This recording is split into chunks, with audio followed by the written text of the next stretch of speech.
Pagdating naman sa mga negosyong may kinalaman sa teknolohiya, hindi rin nagpapukuli ang mga Pinoy. Tulad ng mga cellphone reloading station na talaga namang connect na connect sa kanilang mga suki. Sa panahon ngayon, isa na nga sa pangunahing pangangailangan natin ang cellphone. Kaya dapat lagi itong may load. At dito nakasilip ng pagkakataon ang iba nating mga kababayan para kumita. Ang V-Mobile, nakaisip ng paraan kung paanong sa pamamagitan lang ng isang telepono at isang SIM card, maaari nang makapagbenta ng load ng kahit anong network. Ano yan? Ang kaibahan nitong V-Mobile, gamit mo yung cellphone mo, makapagbebenta ka ng lahat ng klase ng prepaid, cards at saka electronic, para magkaroon ka ng negosyo. Taong 2008, nagsimula ng V-Mobile ang negosyong ito. Ang sistemang gamit nila, all-in-one load service, kaya one-stop shop ang kanilang serbisyo. Kailangan mo rito, at least meron kang cellphone, meron kang maliit na puhunan, hindi mo kailangan ng malaki, although pwede rin maging malaki ang puhunan mo.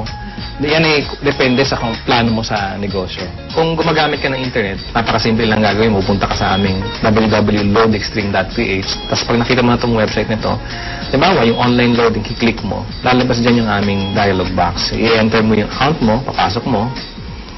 So, in this case, pipiliin ko na lang, papasok ko yung aking sekretong PIK. Tapos mamimili ako ng produkto. Tapos, lalagay ko yung cellphone number. Kiklik mo ngayon yung send load. Pag okay natin,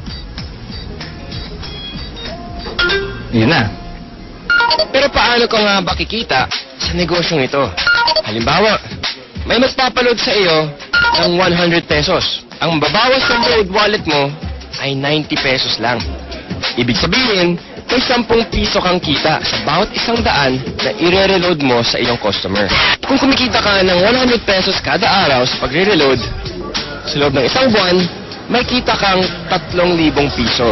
Anip, tulad ni Peewee, na nakatuwaan lang daw noong una ang reloading business. Kasi nabuhat kami, nung nag-start kami noon, magbabarkada lang kami. So every night magkakasama kami.